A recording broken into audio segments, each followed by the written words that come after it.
Welcome to the Pacific Research Institute podcast. I'm your host, Romina Ichon. You don't always think of judges as making headlines, but in the early summer months, these judges do. The justices of the U.S. Supreme Court. Each June, the Supreme Court announces its decisions for cases that they've heard during the year.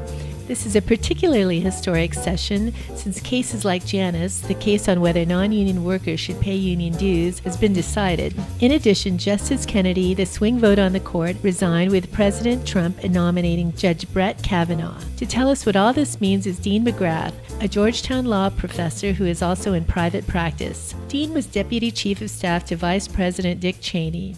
He also served 3 presidents, including as Associate Counsel to President Reagan, which allowed him to get an insider's view of the nomination process for Supreme Court justices. Since this podcast was jam-packed with information, we made it a 2-parter. So here's part 1. Welcome to PRI's podcast, Dean. Glad to be here. So pleased to have you on our podcast at a time when the Supreme Court is taking center stage in just about anything these days. Let's talk about a couple of recent big Supreme Court cases. First, what are your thoughts on the recent Janus decision on worker freedom and worker rights? What unresolved issues from that case might the next Supreme Court justice have to rule on? Janus was a 5-justice majority, and the legal issue in it is that they applied the First Amendment, but they used an exacting scrutiny standard, which is a slightly more lenient standard than their normal First Amendment strict scrutiny standard. And what they found was that the state forcing non-consenting public employees to pay agency fees, i.e. dues to the union, violates the First Amendment's free speech and free association protection. In order to reach the conclusion, they had to overturn their prior decision in Abood versus Detroit Board of Education. The reason that the overruling becomes an important consideration is they had to address the issue of stare decisis. This resulted in a vigorous dissent from Justice Kagan, in which Justices Ginsburg, Breyer, and Sotomayor joined. They objected to the court's characterization of the agency fees and the respective interests of the unions, but they also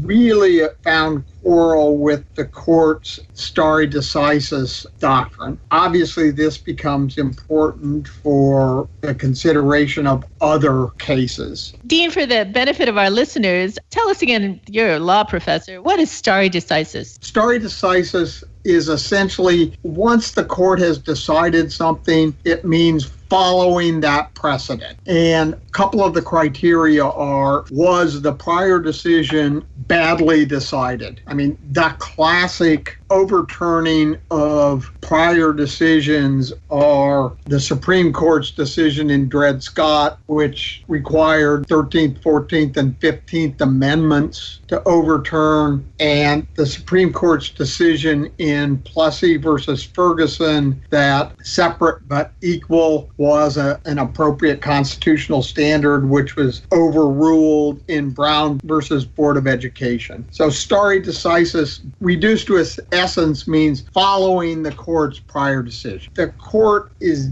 very reluctant to do that. The 2 criteria are, 1, was the prior decision badly decided, and 2, has that decision and reliance on that essentially got historical incorporation into the law. So even if it were badly decided and everybody's relied on it forever, they might be reluctant to overturn it. What are some unresolved issues from the case that the Supreme Court justice might have to rule on? So, for example, in California, some workers are ruling that they ought to be entitled for the return of their dues that they paid for years. My guess is that, 1, the Supreme Court is not going to reverse its reversal. So the question then for the lower courts, the district courts and the courts of appeals, will deal with implementation of the court's decision.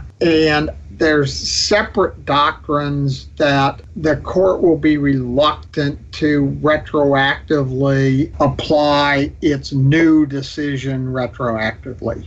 In other words, when Abood versus Detroit Board of Education, that was the law of the land. So compliance with that, having to pay for prior compliance that the subsequent Supreme Court overruled, they're going to be very reluctant to force retroactive return of fees. My guess is there will also be, the unions may press the edges and the district courts are going to have to deal with that. My guess is it's not going to go back to the Supreme Court. So another big case for California is the case that essentially legalized online sports betting. And I wrote a blog on that case, which I called A Potential New Gold Rush for California, as all the state and local governments are lining up to try and get their share of the tax revenue from the gambling that online sports betting will inevitably generate. So what are your thoughts on this ruling, and what do you think is the future of online and sports gaming in the U.S.? First of all, the case is Murphy as governor of New Jersey versus the NCAA. And the statute at issue before the court was the Professional Amateur Sports Protection Act. And it was kind of an odd act in that the gist of it was it prohibited the states from passing legislation that would authorize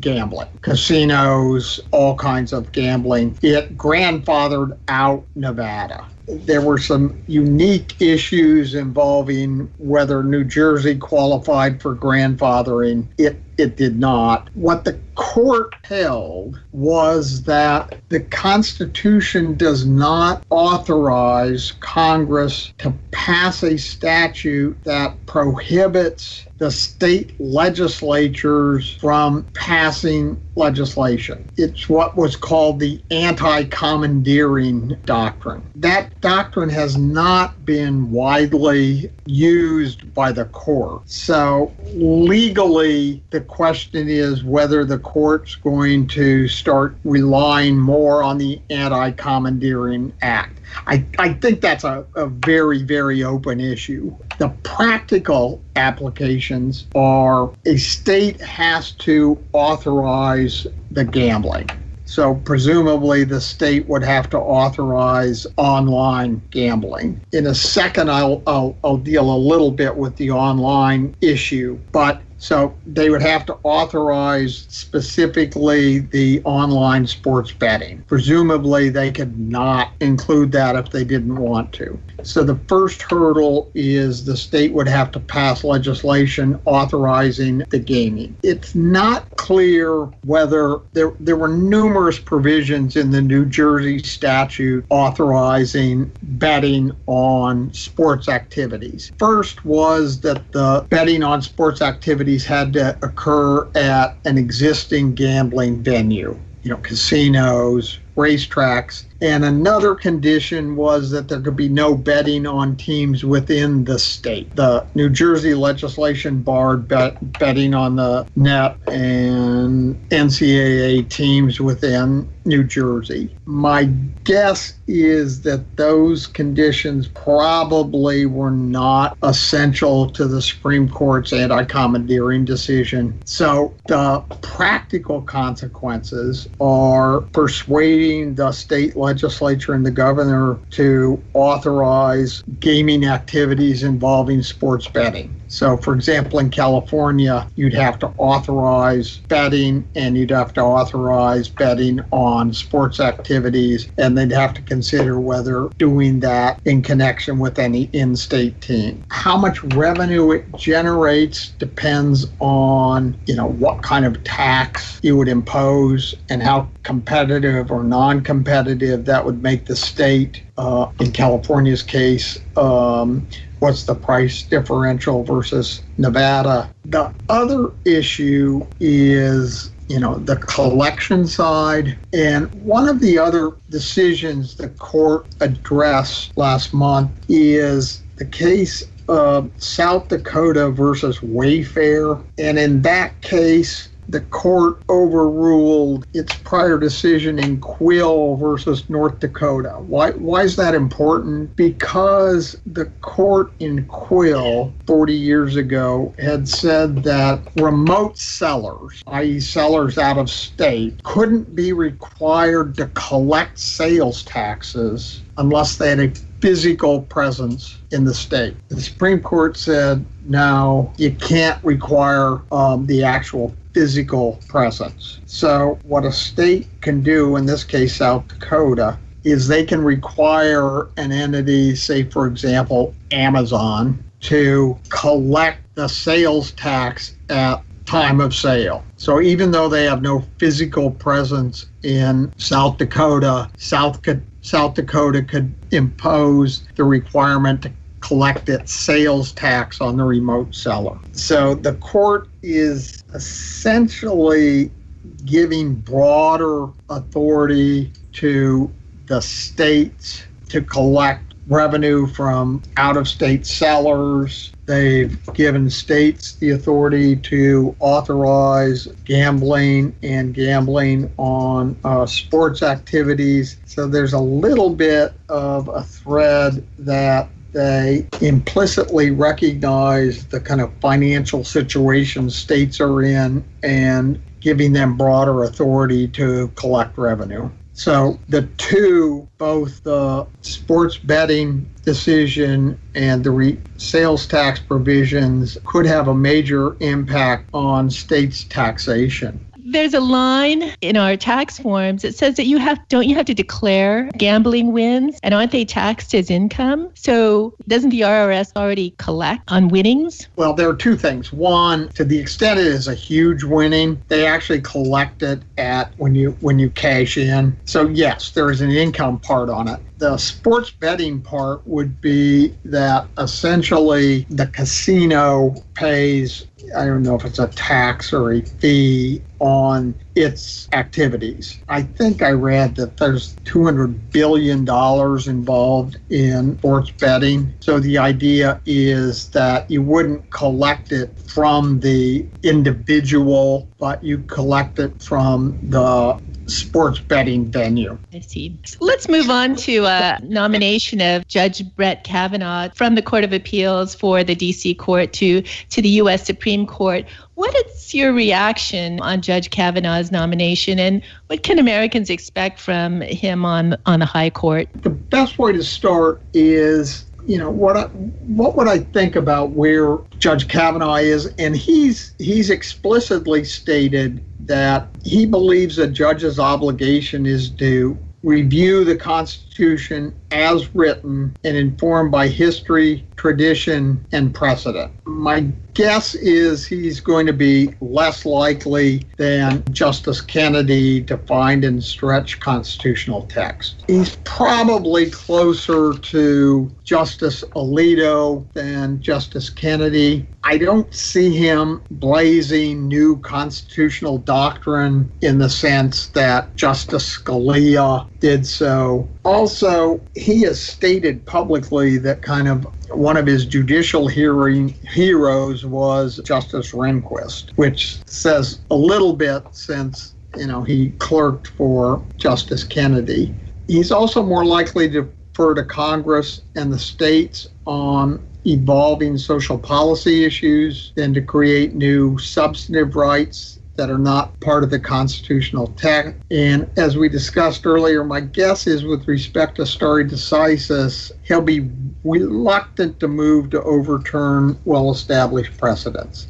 I mean, in that sense, he isn't different than any other justice. With respect to statutes, I see him as interpreting the statute as written, but not deferring to agency interpretations of their statutory authority. That's the doctrine developed by the Supreme Court in Chevron versus NRDC. So when you hear commentators talking about Chevron deference, that's what they're talking about. On Chevron deference, he's probably in line with Chief Justice Roberts and Justices Thomas, but he's probably not quite where Justice Alito and Gorsuch are in limiting or perhaps overruling Chevron. the distinction I guess I'd raise is that I think, and it's hard to predict where a justice comes down, that he is willing to defer to what Congress has said. The legislation, the statute is written, but he's not willing to give agencies the same kind of deference he would give to Congress. In other words, interpreting how the law is written is the responsibility of the judiciary, not the responsibility of the agency.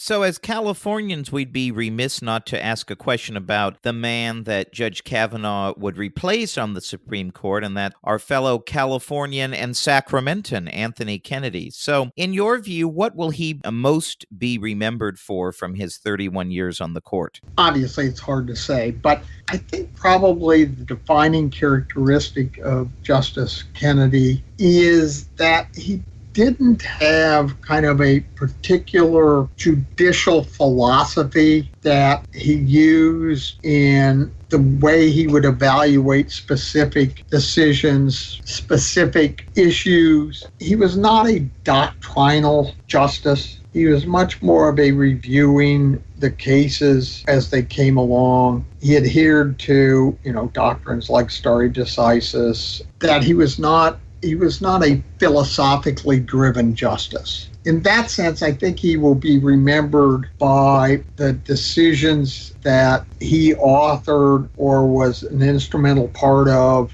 Obviously, the abortion decisions, his failure to vote to reverse Roe in Planned Parenthood versus Casey, where he wrote the decision in Gonzalez versus Carhart decision on partial birth abortion, his decision on gay marriage in Obergefell, and his decision in campaign finance in Citizens United. He also wrote opinions on separation of powers. He was generally kind of what I would call pro-executive. His decision in the recognition Jerusalem on the passport in Zivotofsky, and he also was relatively pro-law enforcement in the criminal context. So all told, I think he will be more remembered for individual decisions than an overriding judicial doctrine. So you served as counsel to President Reagan when Justice Kennedy was nominated for the court. What was that confirmation process like? And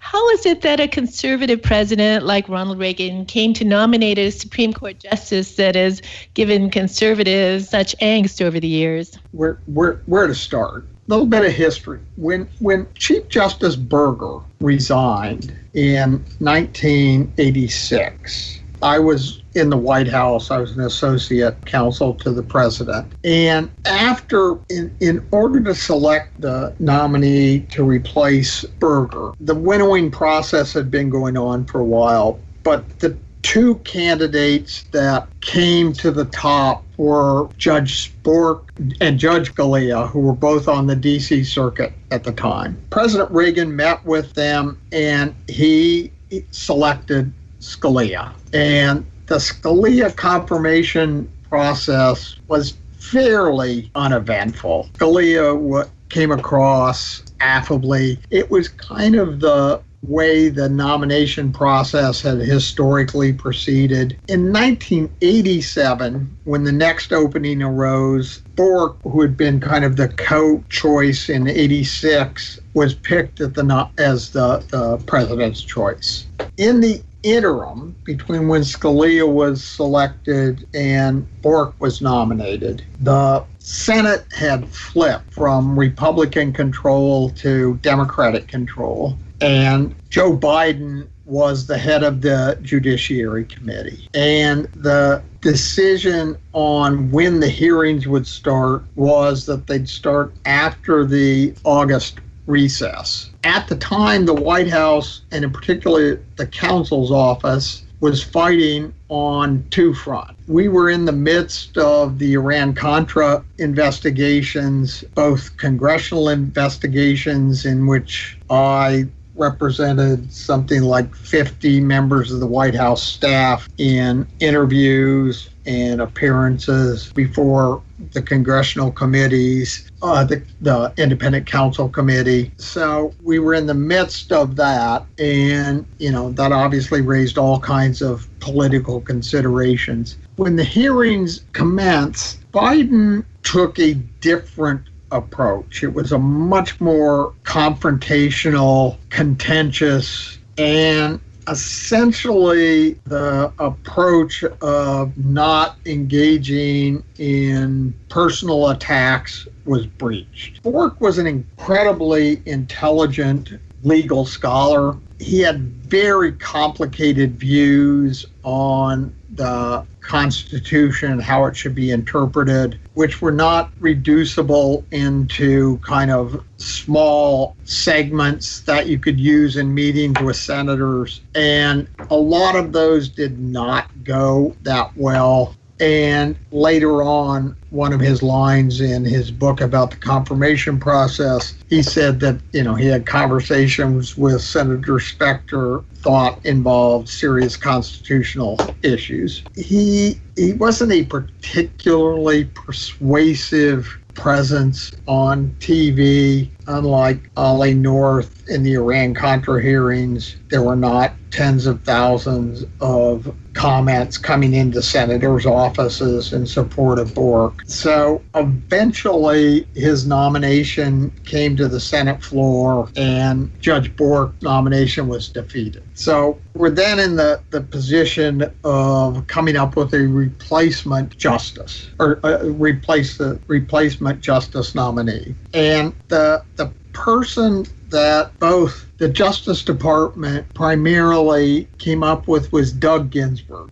Brilliant judge on the D.C. Circuit, nice guy, very, very good record on, kind of legal analysis, legal issues. The problem was, shortly after his nomination, it turned out that he had been using marijuana with his students while he was a professor at Harvard.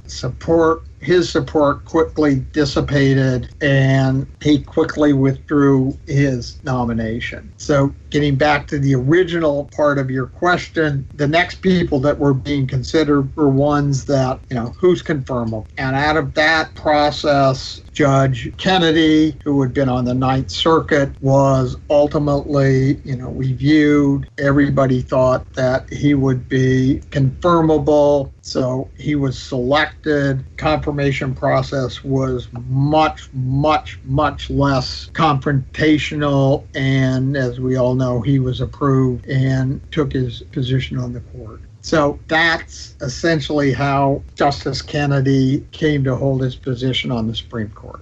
Thanks to our guest, Dean McGrath of McGrath & Associates, and also to my colleague, Tim Anaya. Return next week to listen to part 2 of this episode. If you like this episode, please tell your friends and subscribe to PRI's podcast at iTunes, Google Play, Stitcher, or TuneIn. And please do us a favor and give us 5 stars. You can also listen to our podcast on PRI's YouTube page, youtube.com/Pacific Research 1. That's the number 1. Thanks for listening. I'm Rowena Ichon. We hope you'll come back again for another episode of PRI's podcast.